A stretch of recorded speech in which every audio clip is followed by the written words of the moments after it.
본 방송에서 제공하는 투자 정보는 투자 판단에 대한 조언입니다. 방송에서 제공하는 주식의 가치, 가격 상승 및 하락에 대해서는 방송사에서 보장하지 않습니다. 시청자 여러분 안녕하세요. 오늘을 돌아보고 내일을 준비하는 오늘장 내일장 2부 진행의 백선혜입니다.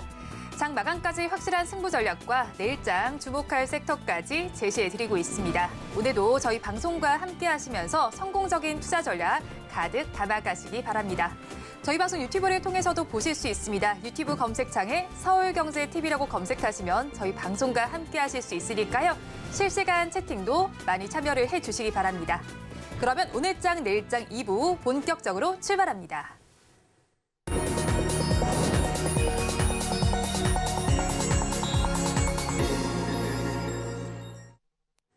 급락하는 종목에 대한 생존 전략을 모색해 보겠습니다. 종목 SOS 시간.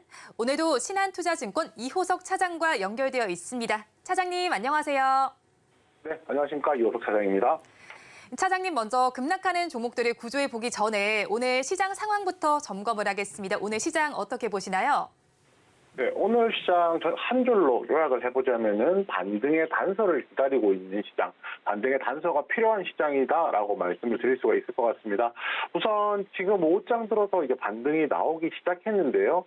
우선 뭐 그 전에 이야기를 조금 해보자면은 어제였죠. 이제 한은 총재가 긴축이 장기화될 수 있다라는 발언이 나오면서 뭐 시장에 있어서는 투심에 대한 악영향을 끼치는 요소들이 있었다라고 좀 얘기를 해볼 수 있을 것 같고요.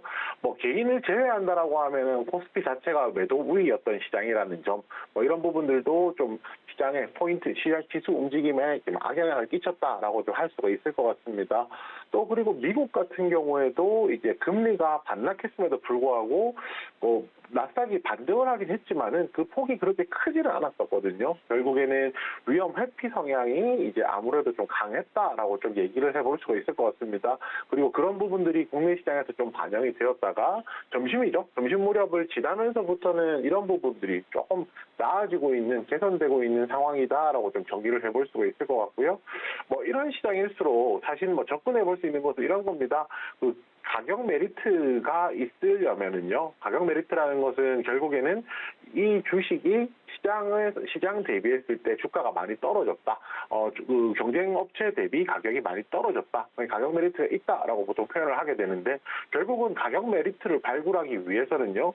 개별 종목들, 그 해당 종목들이 가지고 있는 실적이라든지 이슈라든지 이런 곳에 또 집중을 해야 된다라는 겁니다.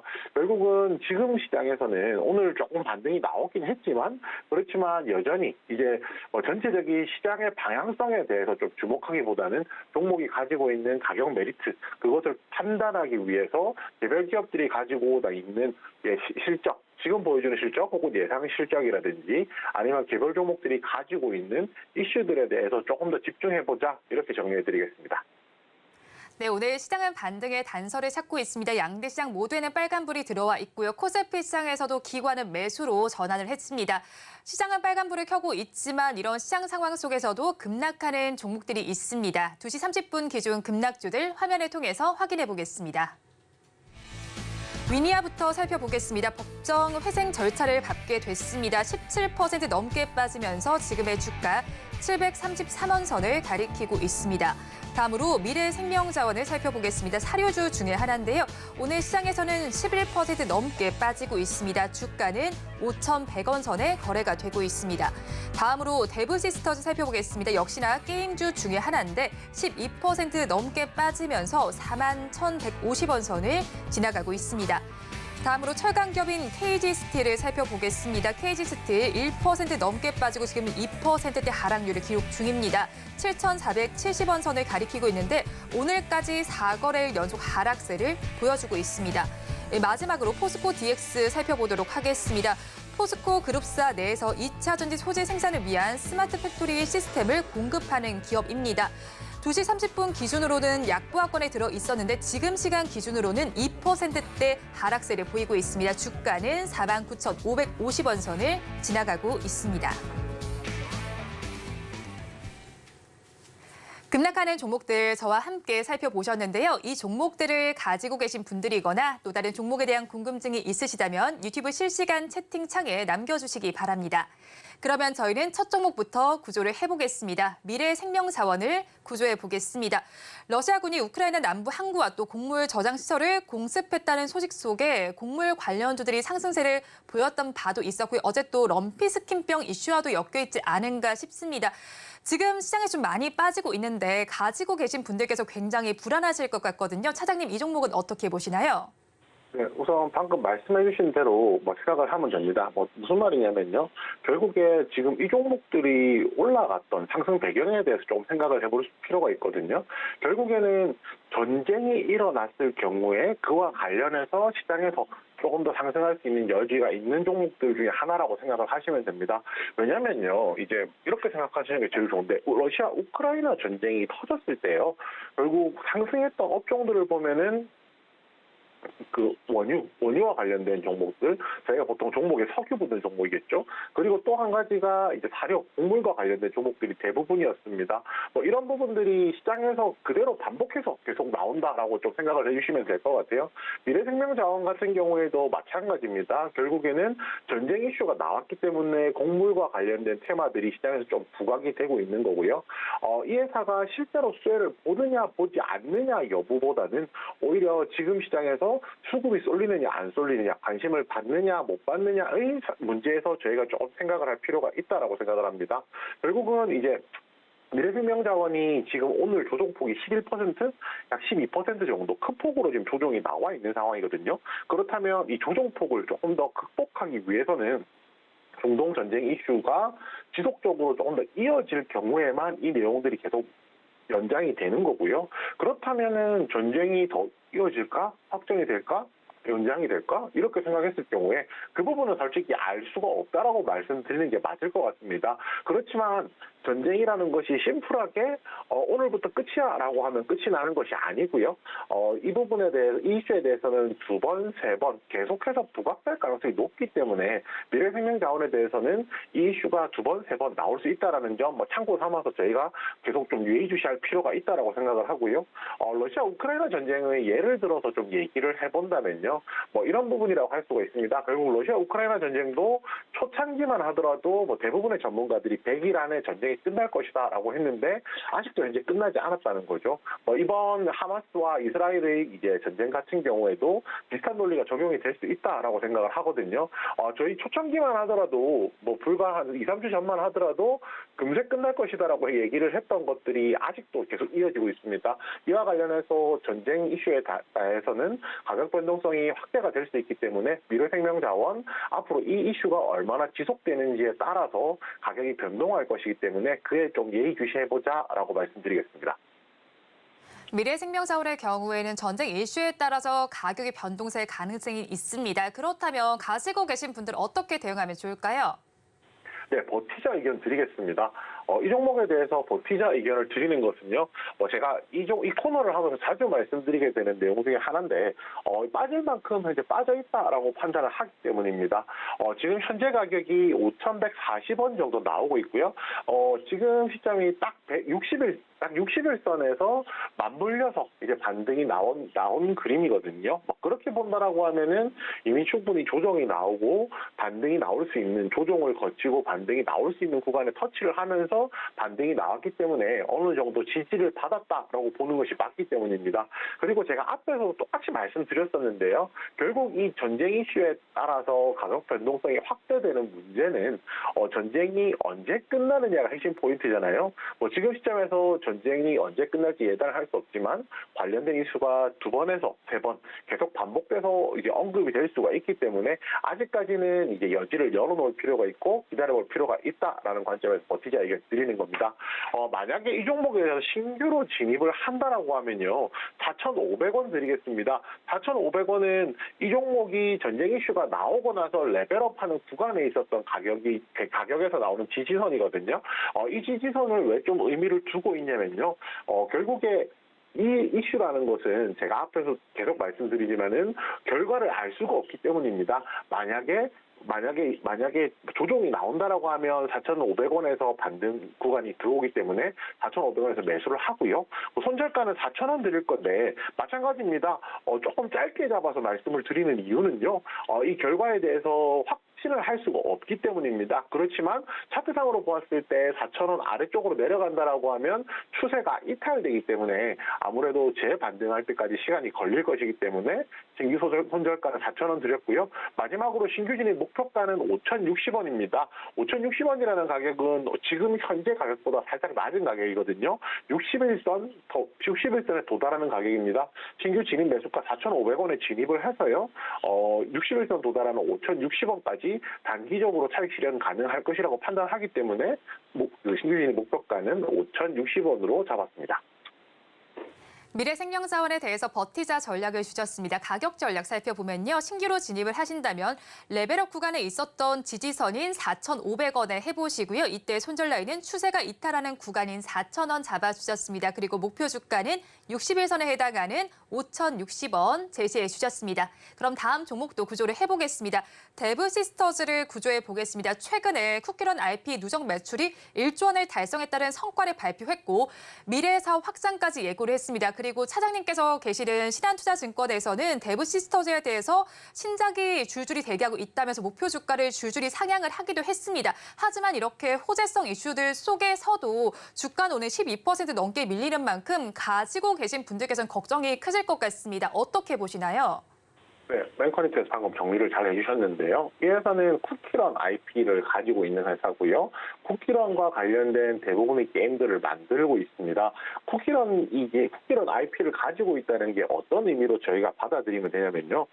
보통 모바일 게임 같은 경우에 저희가 리니지를 대표로 하는 리니지 라이크류, 그러니까 MMORPG 장르의 게임들이 있고요. 근데 이런 게임들은 사실상 좀 캐주얼하게 접근하기가 좀 힘든 게임의 종류 중에 하나거든요. 그런데 쿠키런 같은 경우는 반대로 굉장히 캐주얼하게 간편하게 편하게 이 게임에 접근할 수가 있기 때문에 남녀노소 이 게임을 즐길 수가 있어서 이 게임의 쿠키런 IP에 대한 저변 자체가 굉장히 넓다라는 것이 장점입니다.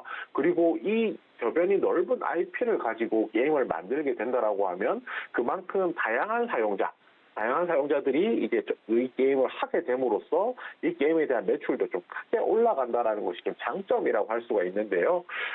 최근의 주가의 조정, 지금 현재 12% 정도 좀 하락을 했는데, 이런 부분은 종목 개별 이슈에 대한 부분도 저희가 좀 생각은 해봐야겠지만요. 사실 그것보다도 게임 업종이 전반적으로 부진하다는 부분도 조금 생각을 해봐야 될 것 같습니다.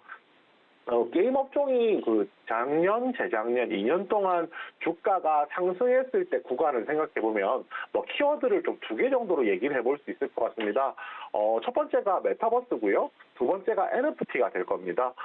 게임 회사들은요, 메타버스 게임을 만든다라고 하면서 게임의 새로운 영역이 한 가지 만들어졌기 때문에 그에 따라서 그 기대감으로 주가가 한 차례 상승을 할 수가 있었고요.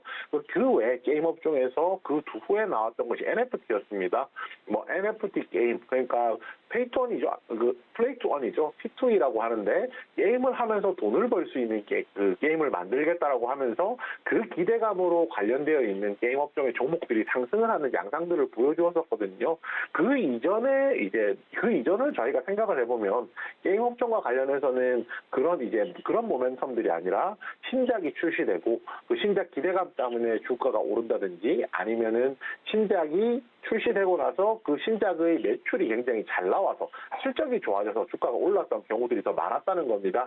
지금은 그러니까 그 사이에 한 3년 사이에 게임 관련주들이 게임 업종이 주가가 상승하는 포인트가 조금 바뀐 거거든요. 그리고 아시다시피 현재 메타버스도 그렇고 NFT도 그렇고 더 이상 게임 업종의 상승을 이끌 만한 내용이 되지를 못합니다. 결국에는 다시 본질로 돌아와서 게임을 얼만큼 재밌게 잘 만드느냐, 그래서 그 게임에서 매출이 얼마나 많이 나느냐가 좀 중요한 시점이 됐는데요. 그렇다고 해서 실질적으로 재밌는 게임이 많이 만들어져서 매출이 많이 나오는 것도 아니었다라는 겁니다. 작년부터 해서 기대작들이라는 이야기는 굉장히 많았지만 실질적으로 크게 흥행을 한다든지 그리고 거기에 따라서 매출이 크게 올랐던 게임이 그렇게 많지가 않았거든요. 그런 부분도 생각해보면은 게임 업종이 전반적으로 부진하기 때문에 너무 당연히 게임 업종에 대해서는 투자자들이 약간 위험을 회피하는, 좀 꺼려하는 성향이 생길 수밖에 없고요.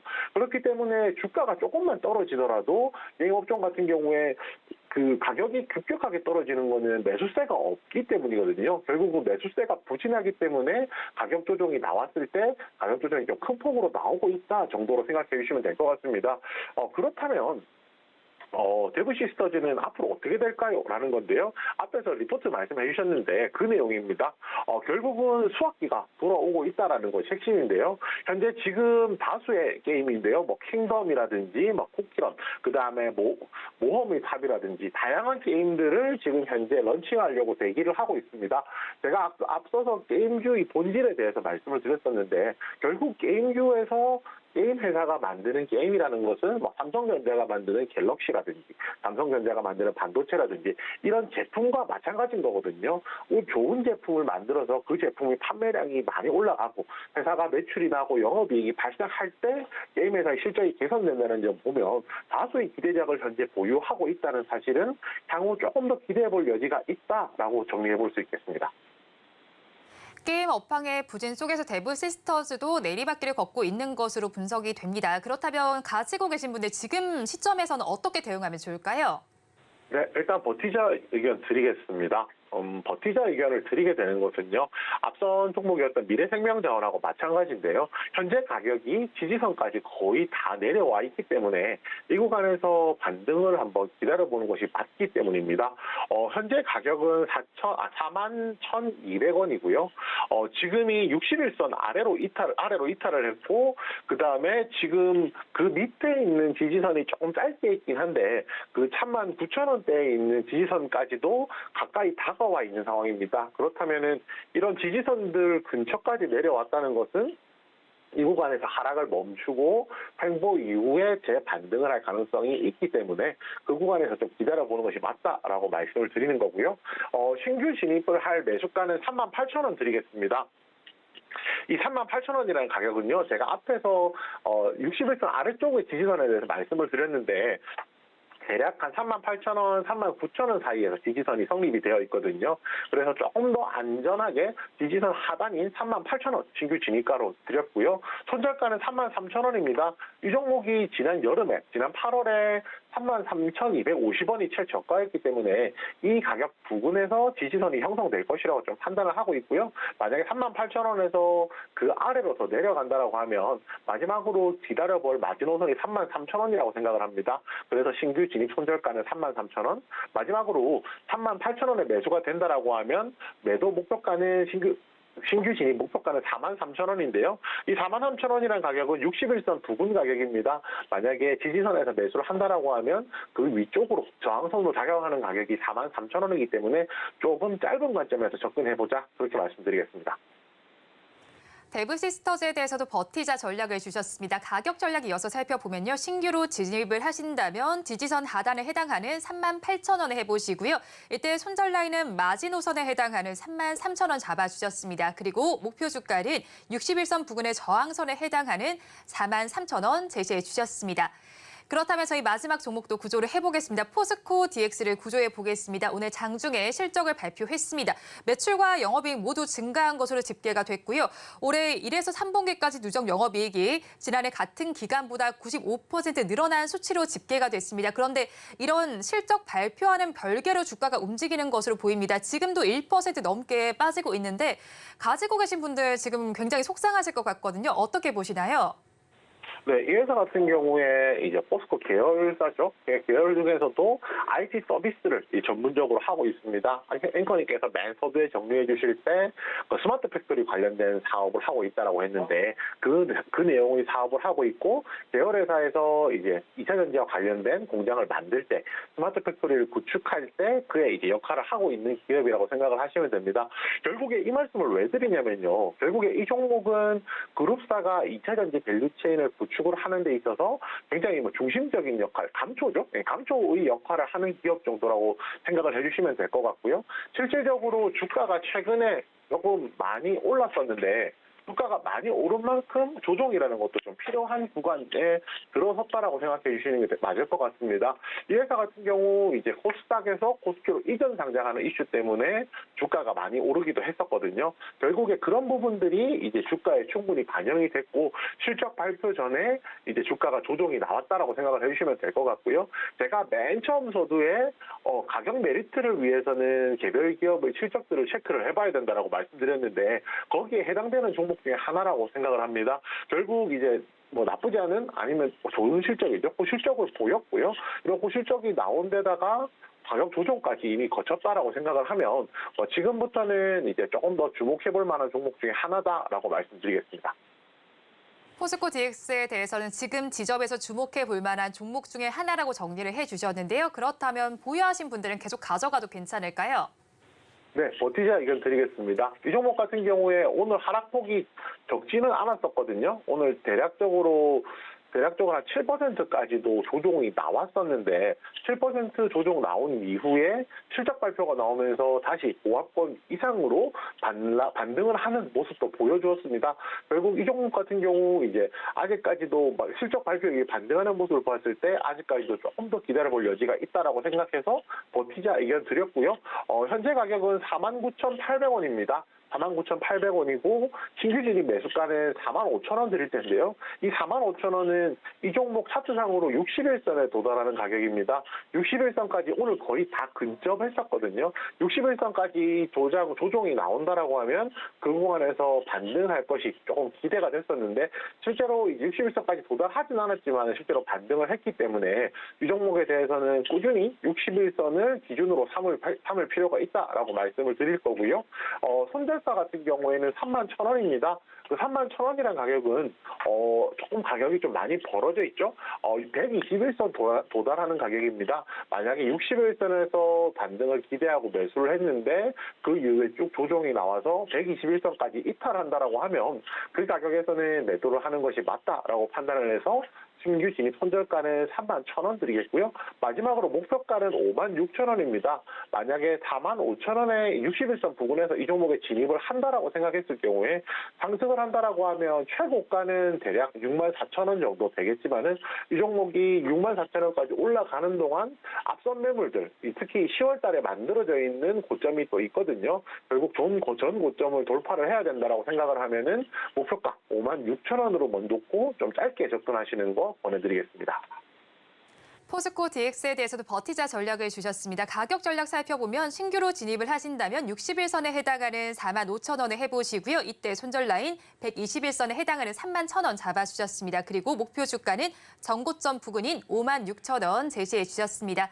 지금까지 신한투자증권 이호석 차장과 함께했습니다. 오늘 연결도 고맙습니다. 네, 감사합니다.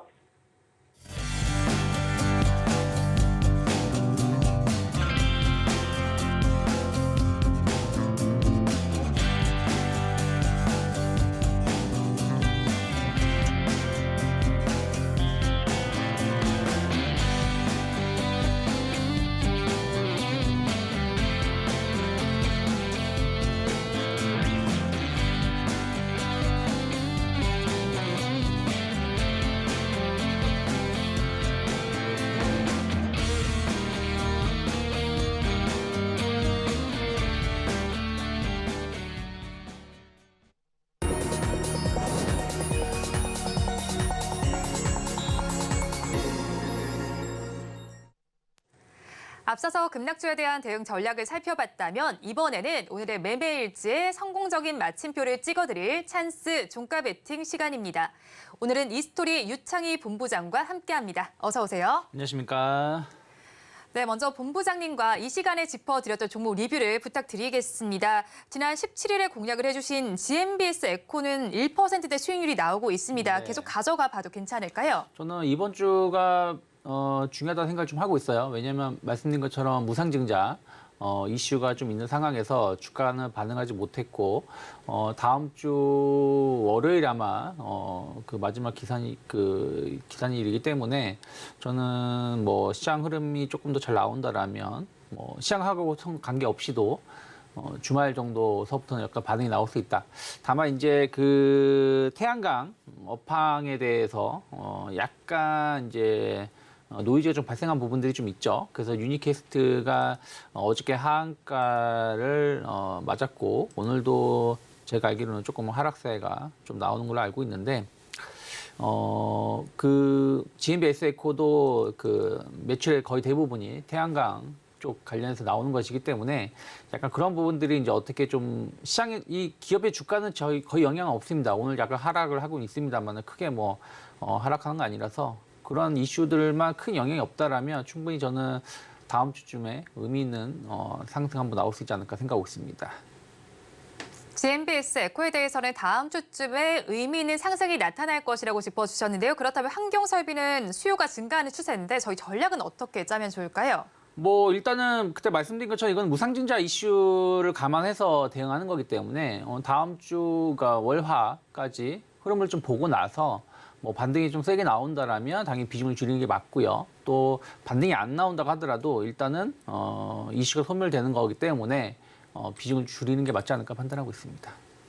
네, 주말이 주요 변곡점이겠다라고 짚어주셨고요. 다음 종목 리뷰도 부탁을 드리겠습니다. 지난달 26일에 공략을 해주신 SM의 경우는 지금 수익률이 마이너스권으로 집계가 되고 있습니다. 지금 한 0.38% 마이너스권인데 네. 이 종목 지금 이후로 계속 바라봐도 괜찮을까요? 뭐 SM은 뭐 충분히 뭐 나쁘지 않다 생각 좀 하고 있어요. 최근에 뭐 카카오하고 약간 이슈들이 좀 있습니다만 그건 이미 지나간 이슈고요. SM의 흐름들이 문제가 될 가능성은 없다 생각하고 있습니다.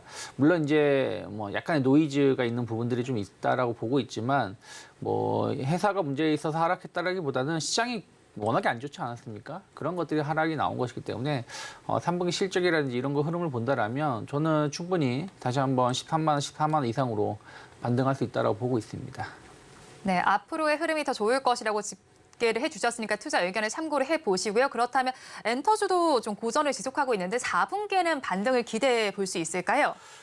엔터주들이 뭐 다 이제 내용이 다 비슷하면서 또 이제 주가 흐름은 좀 다른 흐름들을 보여주고 있는 것 같아요. 뭐 대장주라고 할 수 있는 뭐 하이브라든지 뭐 JYP 엔터테인먼트도 뭐 주가는 계속해서 저점을 이탈하고 있는 모습입니다. 일단 단기적으로 주가가 좀 상반기에 많이 올랐다는 인식이 좀 있고 약간의 이제 기업별로 약간의 개별적인 노이즈가 좀 발생했었던 부분들이 좀 있죠. 뭐 예를 들어서 뭐 YG 엔터테인먼트는 블랙핑크 계약이 실패한 부분들인 것이고 뭐 그 JYP라든지 뭐 하이브 같은 경우도 개별 이슈들이 좀 있었습니다. SM이 유일하게 개별 이슈가 없었었는데 이번에 이제 카카오 관련돼서 연초 M&A 관련돼서 약간의 불협 이슈가 좀 나오고 있는데 뭐 그런 것들이 좀 해소가 된다라면 충분히 실적적인 측면에서는 우리가 너무 부정적으로 볼 게 없거든요. 상당히 계속해서 활동을 많이 하고 있는 부분들이 좀 있어서 충분히 실적 흐름만 확인된다라면 주가는 다시 반전할 수 있지 않을까 판단을 좀 하고 있습니다.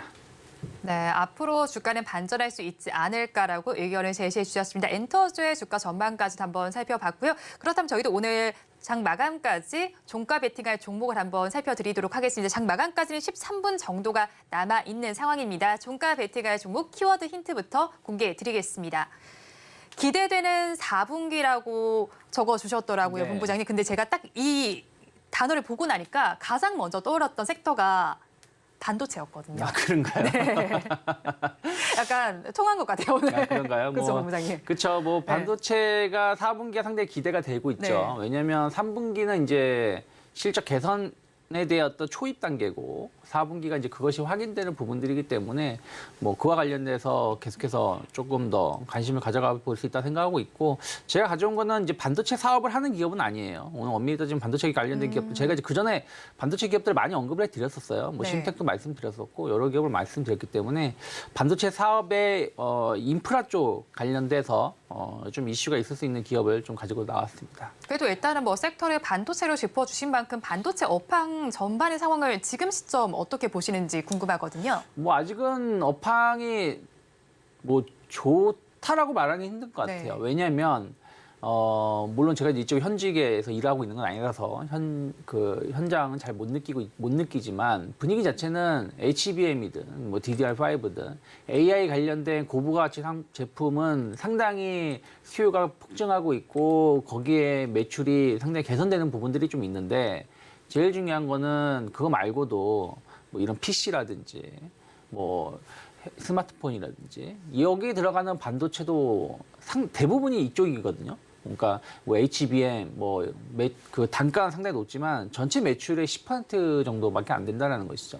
나머지가 이제 PC 이런 내구재 관련된 제품들이기 때문에 이런 부분들 관련돼서의 어떤 개선세는 아직은 조금 확인할 필요가 있다. 하지만 일단 재고가 많이 줄어드는 부분들이 있고 삼성 같은 경우는 재고가 있음에도 불구하고 일단 가격 인상을 단행하는 부분들이 좀 있기 때문에 전체적으로 봤을 때 반도체 업황은 혹은 반도체 사업 부분은 앞으로 좀 상당히 개선될 여지가 있지 않을까 판단하고 있습니다. 업황은 개선될 여지가 있는데 지금 또 3분기 실적 시즌인 만큼 반도체 주 전반적으로 실적 전망은 어떻게 되는지도 궁금하거든요. 일단은 HBM 쪽, 그러니까 AI 반도체 네. 쪽 관련된 기업들의 실적은 나쁘지 않을 거라 생각을 좀 하고 있어요. 대표적으로 하이닉스 같은 경우죠. 하이닉스가 이번에는 한 1조 6천억 정도 영업 적자가 예상되고 있는데 지난 분기 때가 2조 8,800억이었기 때문에 거의 한 45% 정도 적자가 줄어드는 것이고 다음 분기 때는 한 6천억 내외의 적자. 그 다음에는 내년 1분기에는 흑자전에 대한 어떤 기대감들이 좀 있기 때문에 약간 이제 그래픽 칩 쪽에 강점을 갖고 있는 기업들의 실적은 상당히 개선될 수 있는 여지가 좀 있다 생각하고 있고요.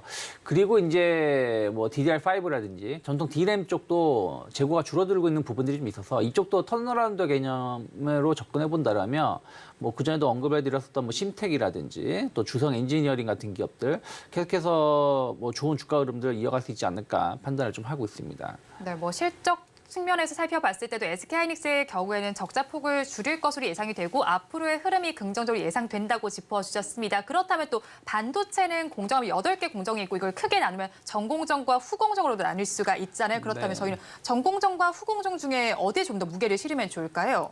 일단 후공정 쪽이죠. 결국에는 이제 후공정이 그동안 투자가 많이 이루어지지 않았었던 것이고, 근데 이쪽이 그러다 보니까 조금만 투자를 한다고 하더라도 상당한 성과를 보여줄 수 있다는 거죠. 그래서 후공정이 여전히 시장을 주도할 가능성이 높다 생각하고 있고, 다만 전공정 관련된 기업들도 상당히 주가가 많이 쉬었다 생각을 좀 하고 있어요. 그래서 그들 기업들도 잘 선별을 해서 대응하신다면 충분히 좋은 결과 볼 수 있다. 다만 이제 지금 시장이 안 좋아서 반도체 관련된 종목이 못 가는 거거든요. 그러니까 엄밀히 따지면 오늘 반등에 성공을 했습니다만은 오늘 연중 최저치 죄송합니다. 그 저점을 갱신한 거 아니겠습니까? 최근 어저께 저점도 이탈하면서 2,320포인트면 거의 2,300 초반까지 코스피가 하락을 한 것이고요. 코스닥 같은 경우도 750포인트대까지 하락을 했다가 지금 반등을 주는 것인데 시황 자체가 안 좋다 보니까 반도체 관련된 종목들이 못 간다고 보시면 될 것 같아요. 근데 반도체 종목군들이 주가 지수하고 비교해 본다라면은 상당히 선방하고 있는 거다. 그러면 시장만 조금 더 안정화 된다라면 이들 기업들에 대한 어떤 관심도는 다시 한번 주도주로서 큰 역할을 해줄 수 있지 않을까 생각하고 있습니다. 시장의 힘을 조금 더 받아야지 주도주로서 자리를 할 수 있겠다라는 관점을 제시해 주셨는데요. 그렇다면 오늘 관련된 종목이 아니죠? 관련된 종목인가요? 반도체 주는 아니고 반도체와 관련된 종목이죠. 네, 어떤 종목 가지고 오셨을까요? 그 인프라 쪽 관련된 신성 ENG를 가지고 나왔습니다. 그동안 이제 반도체 투자가 많이 좀 없었죠. 네. 왜냐하면 투자를 한다고 해서 업황이 개선되는 게 아니고 오히려 투자를 줄여야지 업황을 빨리 좀 바닥을 찍을 수 있는 부분들이니까요. 하지만 이제는 HBM 반도체든 DDR5든 또 차량용 반도체든 이제는 수요가 이제 나올 수 있는 것들이 이제 확인됐다라는 겁니다. 그리고 그쪽에서 수요가 나오고 있고요. 그럼 거기에 맞춰가지고 투자를 계속 해야 됩니다. 신생 ENG는 드라이룸이라든지 클린룸 관련해서 상당한 기술력을 가지고 있다고 보시면 될 것 같아요. 삼성전자 관련해서 매출 비중이 한 60% 이상 차지하고 있을 정도로 안정적인 사업 구조를 가지고 있고 드라이룸, 클린룸이 기존에는 반도체에서만 사용이 됐었던 것들이 이제는 2차 전지 쪽이라든지 그리고 태양광이라든지 이런 쪽에서 사용이 많이 되고 있습니다. 특히 2차 전지 쪽에서 클린룸이라든지 드라이룸의 수요가 상당히 폭발적으로 늘어나고 있다고 보시면 되실 것 같아요. 최첨단 제품들에 대한 또 수요가 늘어나고 있기 때문에 거기에 따른 신규 매출처가 꾸준히 늘어나고 있다라고 보시면 될 것 같습니다.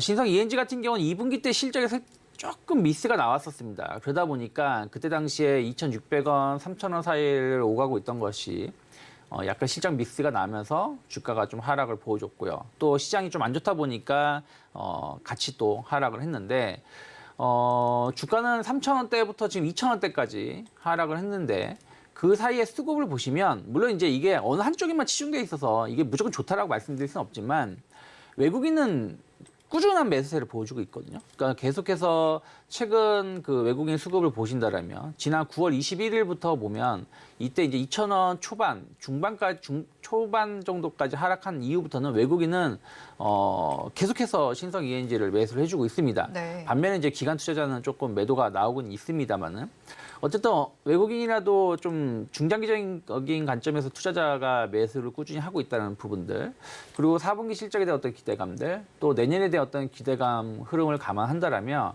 지금은 납폭가대 관점으로 접근해 볼 수도 있다 생각을 좀 하고 있습니다. 그래서 현재 가격대에서는 충분히 우리가 좀 공략해 볼 수 있는, 물론 이제 오늘 주가 반등을 보면 뭐 이스페타시스라든지 뭐 다른 반도체 소부장 쪽보다는 상승폭이 그렇게 크진 않습니다만은 또 이쪽 클린룸 혹은 인프라 반도체 인프라 관련돼서 뭐 KN솔도 한 13% 오르고 있고요. 네. 뭐 한양 ENG 뭐 이런 기업들이 한 4, 5% 오르는 거 본다라면 충분히 신성 ENG도 꼭 오늘이 아니라고 하더라도 내일 모레 혹은 뭐 이번 반등이 얼마나 나올지 모르겠지만 충분히 추가적인 상승 기대해 볼 수 있지 않을까 생각하고 있습니다. 네, 그럼 추가적인 상승이 기대되는데 가격 전략은 저희가 어떻게 잡아가야 할까요? 뭐 일단은 오늘 단기 저점을 좀 확인됐다 생각을 좀 하고 있어요. 그래서 저는 뭐 1,700원 크게 이탈하지 않는다라면 일단은 한 2,200원 정도까지, 그러니까 지난 10월 고점 언저리까지의 반등은 충분히 나올 수 있지 않을까 생각하고 있습니다. 네, 오늘 종가 베팅할 종목 신성 ENG 짚어주셨고요. 목표하는 주가는 2,200원, 손절 라인 1,700원 잡아주셨습니다. 그러면 저희는 마감 동시호가 구간 우리 시장 어떤 분위기를 보이고 있는지 살펴보도록 하겠습니다. 우리 양대시장 상승으로 출발한 이후에 좀 급락세를 보이기도 했습니다. 하지만 다시 또 강세를 보이면서 마감을 할 준비를 하고 있습니다. 코스피 시장의 경우에는 1%대 상승률을 보이면서 마감이 예상되고 있습니다. 2,382선에 종가를 쓸 것으로 보이고요. 다음으로 코스닥 시장으로 넘어가 보겠습니다. 코스닥 시장의 상승 탄력이 더 크게 나타나고 있습니다. 2.53%의 상승률로 783선에 종가를 쓸 것으로 보입니다. 이어서 수급 상황도 체크를 해보겠습니다. 코스피 시장을 먼저 보니까요. 기관과 개인이 쌍끌이 매수를 해주고 있습니다. 기관은 460억 원, 개인은 780억 원 매수를 하고 있는데요. 반면에 외국인만 1,698억 원 덜어내고 있습니다. 다음으로 코스닥 시장으로 넘어가 보겠습니다. 코스닥 시장에서는 외국인과 기관이 쌍끌이 매수를 해줍니다. 외국인은 876억 원, 기관은 2,274억 원을 사고 있는데요. 반면에 개인은 3,000억 원 넘게 덜어내고 있습니다. 오늘 시장 상황 어떻게 보셨을까요? 오늘 아침에 좀 흔들림이 좀 나왔었어요. 네. 미국 증시가 상승 마감, 나스닥으로는 상승 마감했지만 S&P가 약과 마감을 했고 또 그 상승하는 과정에서 조금 확인하고자 하는 심리가 좀 있었다 생각하고 있습니다. 그리고 홍콩 증시가 어저께 휴장이었는데 오늘 개장하고 나서 17,000 상당히 중요한 지지선을 이탈했다가 좀 반등을 주기도 했고요. 그러다 보니까 홍콩 증시 영향을 같이 받으면서 아침 10시 반에 마이너스 1%대 정도의 하락을 보여줬었죠. 코스피, 코스닥 모두. 그리고 나서 이제 거기가 저점이면서 강하게 반등을 줬는데 수급적으로는 조금 확인해야 될 부분들이 좀 있다 생각 좀 하고 있어요. 왜냐하면 오늘 전체적으로 딱 보신다라면 누가 샀는지 모를 정도거든요. 네. 그러니까 뭐 개인 투자자 700억 매수, 기관 뭐 400억 매수, 외국인 1,600억 매수, 뭐 선물 쪽도 뭐 엄청난 어떤 자금이 들어오면서 주가 지수가 2%가 오른 게 아닙니다.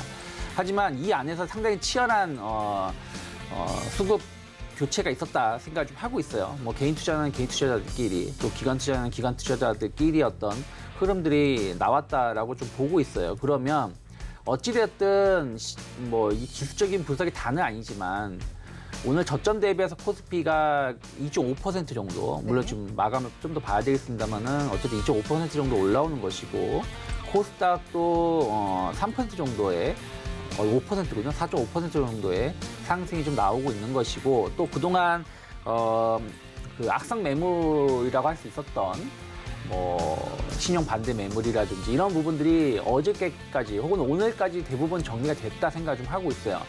그리고 나서 2차 전지가 됐든 로봇이 됐든 AI 헬스케어가 됐든 기존에 우리가 성장주라고 불렸었던 이런 종목군들이 낙폭과대 인식으로 좀 반등이 오늘 엄청나게 세게 좀 들어오는 것이거든요. 왜냐하면 에코프로가 아침에 마이너스 5%까지 밀렸었거든요. 네. 그거 감안한다라면 저점 대비해서 지금 에코프로가 거의 7% 정도 올라오는 거 아니겠습니까? 그래서 일단은 낙폭과대 종목군들 중심으로 해서 강하게 좀 반등이 들어왔다는 얘기는 이게 연속성을 얼마나 뛸지 모르겠습니다만은 전 충분히 단기 바닥이 좀 확인됐다. 어제 미국 증시 같은 경우도 물론 이게 우연의 일치로 여러 가지가 나왔지만 그 우연의 일치가 만들어지는 것 자체도 상당히 어떻게 보면 절묘합니다. 그러면서 장중 마이너스 1%가 하락을 했다가 이걸 되감으면서 플러스로 나스닥은 마감한 거고 S&P도 어쨌든 약보합 정도 저점 대비해서는 상당히 많은 상승을 했기 때문에 저는 시장은 조금 긍정적인 신호가 오늘 나오지 않았나 판단하고 있습니다. 네, 시장은 바닥을 확인하고 있습니다. 장중에 출렁임이 있기는 했지만 그래도 상승으로 마감을 할 준비를 하고 있습니다. 상승하는 종목 수도 더 많이 집계되고 있습니다. 마감 동시호가 구간 함께 하셨습니다.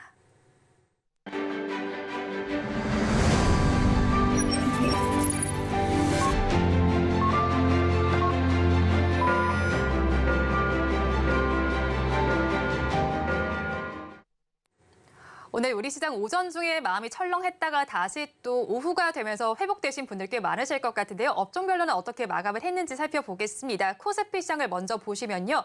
가장 강했던 업종은 의약품 업종이었습니다. 3.81%의 강세를 보였고요. 그 뒤를 이어서 철강금속이 2%대, 서비스업이 2%대 강세로 상승하는 종목 우세로 마감을 했습니다.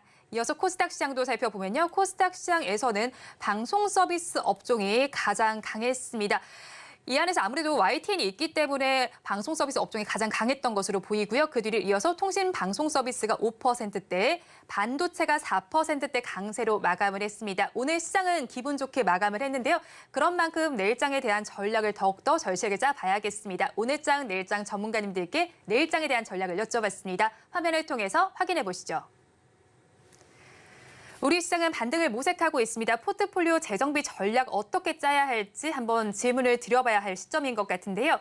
먼저 골드스타의 황태규 대표님께서는 기다림도 전략이라고 짚어주셨습니다. 다음으로 한치호 정치경제평론가님께서는 하반기 관심 종목을 재정비할 필요가 있다고 말씀을 해주셨고요. 마지막으로 신한투자증권의 이호석 차장님께서는 개별 기업의 실적과 이슈에 주목해보자고 말씀을 해주셨는데요. 이에 대해서 본부장님 의견 어떠실까요?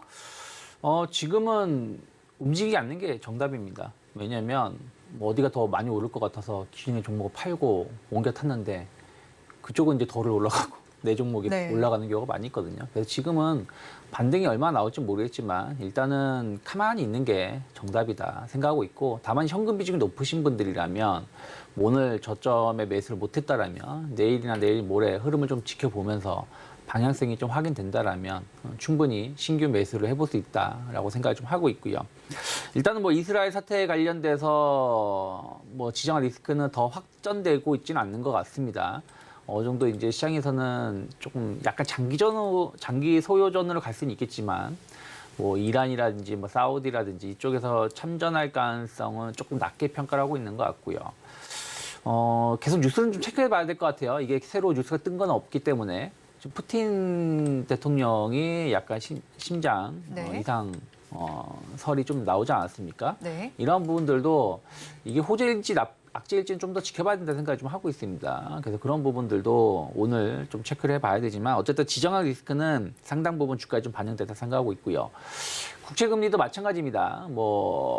베이비 버핏이라 불리는 빌 에커먼이 어저께 자기는 이제 매도 친 거 다 걷어들였다라고 하고 있지만 그러면서 이제 국채금리가 상당히 하락을 했습니다만은 저는 결국엔 다음 주 FOMC가 제일 중요하다 생각을 좀 하고 있습니다. 다음 주 FOMC에서 어떤 발언들이 나오느냐에 따라서 국채금리 상승이 이제는 좀 완화될 수 있는 부분들이기 때문에 다음 주가 상당히 중요하지만 어찌됐든 지금 그 심리적 저항선 5%를 두세 번 돌파를 시도했다가 실패를 했다는 것은 이것만으로도 투자 심리가 상당히 개선될 수 있는 요인이다 생각 좀 하고 있습니다. 그리고 이제 제일 중요한 건 이제 실적이라 생각하고 있거든요. 네. 실적이 이제 뭐 지난주 테슬라는 실적이 좀 안 좋았지만 이미 예상됐었던 거고요. 뭐 이제 마이크로소프트든 뭐 알파벳이든 여러 이제 빅테크 기업이 내일부터 본격적으로 실적 발표를 하기 때문에 그것이 이제 좋게 나온다라면 시장은 단기 반등의 모멘텀은 충분히 나올 수 있지 않을까 생각 좀 하고 있습니다. 그래서 저는 코스피 기준으로 친다라면 일단은 10월 정도, 10월 고점 원저리 2,450포인트 정도까지는 충분히 지난주 월화 정도의 고점대죠. 2,460, 50포인트대까지는 언제든지 반등이 나올 수 있다 생각 좀 하고 있습니다. 그러면은 지금 기준으로도 한 4% 이상 올라갈 수 있는 룸은 좀 있다라고 좀 보고 있기 때문에 조금 긍정적인 시각으로 보시되 다만 여기서 막 주식을 뭐 공격적으로 사는 게 아니라 올라오면 올라올수록 주식 비중이 많으신 분들은 현금 비중을 한 50% 정도 확보해 놓고 그리고 나서 그러면 이제 다음 주 FOMC가 있기 때문에 그럼 다음 주 목요일, 금요일 이후에 또 새로운 방향이 결정될 것이거든요. 그게 위든 아래든. 그럼 그때 뭐 주식 비중을 다시 늘리든지 아니면 기존에 있었던 50%도 다 정리를 하든지 여부를 결정하는 타이밍으로 그 시기로 잡고 앞으로 지금의 반등을 조금 더 즐기면 되지 않을까 생각하고 있습니다. 네, 시장 오늘은 반등을 했습니다. 하지만 다음 주 FOMC가 예정이 되어 있는 만큼 조금 관망하는 자세가 좋겠다는 의견을 주셨고요. 현금 비중을 50% 정도 확보하면 좋겠다고 짚어주셨습니다. 그렇다면 저희 내일장에서는 어떤 섹터에 그래도 주목을 해보면 좋을까요? 뭐 저는 일단은 지금은 낙폭 과대 종목군들을 보는 게 맞다라고 생각하고 있어요. 오늘 뭐 아까 말씀드린 것처럼 관련된 기업들이 많게는 뭐 6, 7% 이상 오른 기업들도 네. 있지만 이게 저점에서 6, 7%지 고점에서는 마이너스 50% 이렇게 하락한 것들이기 때문에 네. 추가적인 반등 충분히 나올 수 있다 생각하고 있고요. 그리고 이제 실적, 미국의 빅테크 실적을 감안한다라면 결국엔 또 반도체가 아닐까 생각 좀 하고 있습니다. 네, 내일장에서는 반도체에 주목을 해보시면 좋겠고요. 어려운 시장 속에서 실적에 주목하라는 말씀들을 꽤 많이 해주십니다. 그런데 실적하면 또 자동차주가 떠오를 수밖에 없을 것 같은데요. 오늘 자동차주들은 모두 또 내림세로 마감을 했거든요. 네. 실적이 기대가 되는 상황인 걸로 알고 있어요. 그런데 네. 왜 주가는 계속해서 미치지 못하는 걸까요? 뭐 근데 계속 뭐 핑퐁 게임을 하고 있는 것 같습니다. 뭐 엄밀히 따지면 주가는 뭐 시장 대비해서 선방을 좀 했습니다만은 또 낙폭과대 종목들이 먼저 오르는 부분들이 네. 좀 있다 생각 좀 하고 있고요. 저는 뭐 실적에 대한 흐름들 좀 감안한다라면 충분히 뭐 지금은 저가 매수해 볼 수 있는 위치 또 길게 봤을 때 자동차 섹터만큼 매력적인 섹터는 없다라고 좀 보고 있습니다.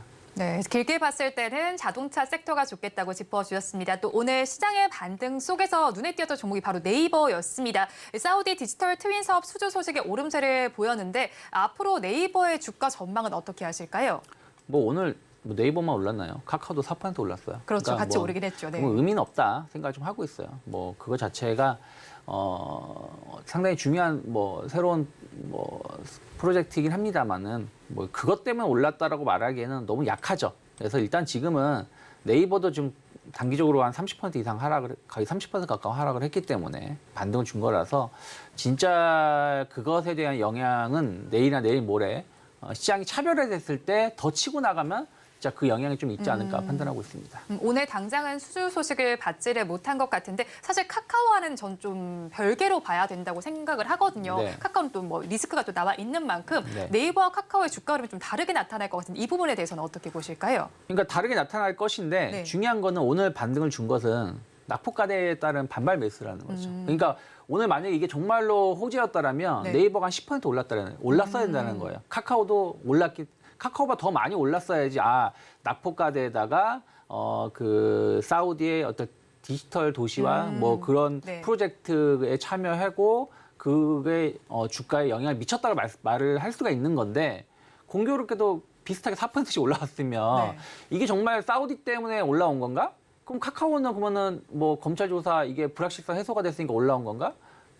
뭔가 말하기 좀 애매하잖아요. 그렇기 때문에 낙폭과대에 따른 반발 매수세가 오늘 세게 들어온 것이다라고 볼 수밖에 없지 않을까 생각하고 있습니다. 네, 네이버의 경우에 오늘 낙폭 과대에 따라서 반발 매수세가 들어왔다고 정리를 해주셨습니다. 지금까지 이스토리의 유창희 본부장과 함께했습니다. 오늘 말씀도 고맙습니다. 고맙습니다. 오늘장 내일장 2부에서 전해드린 내용도 정리해서 보여드리겠습니다. 화면으로 확인해 보시죠. 오늘장 내일장 2부의 핵심입니다. 오늘 종목 SOS 시간에는 미래생명자원과 데브시스터즈, 포스코 DX를 구조해 드렸습니다. 세 종목 모두에는 버티자 의견을 주셨고요. 데브시스터즈와 포스코 DX에 대해서는 반등 모멘텀이 있다고 짚어주셨습니다. 그리고 오늘 종가 베팅할 종목 신성 ENG를 짚어주셨습니다. 반도체와 관련된 종목으로 좀 짚어주셨는데 삼성전자 향 안정적인 매출이 부각되는 만큼 이 종목에 관심을 가져보시기 바랍니다. 내일의 승부수 역시도 반도체 주를 짚어주셨으니까 투자 의견에 참고를 해보시기 바랍니다. 본 방송에서 제공해드리는 정보는 투자 판단에 대한 조언일 뿐 해당 주식의 가치와 수익률을 보장하지는 않습니다. 아울러 서울경제TV와 서울경제신문은 당사의 브랜드입니다. 최근 당사를 사측하는 피해 사례가 늘어나는 만큼 각별히 주의해 주시기 바랍니다. 오늘장 내일장 2부에서 준비한 순서는 여기까지입니다. 저희는 내일 이 시간도 여러분과 함께하겠습니다. 오늘도 시청해주신 여러분 고맙습니다.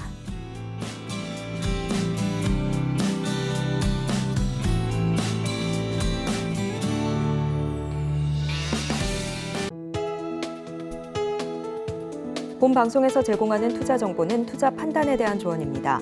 방송에서 제공하는 주식의 가치, 가격 상승 및 하락에 대해서는 방송사에서 보장하지 않습니다.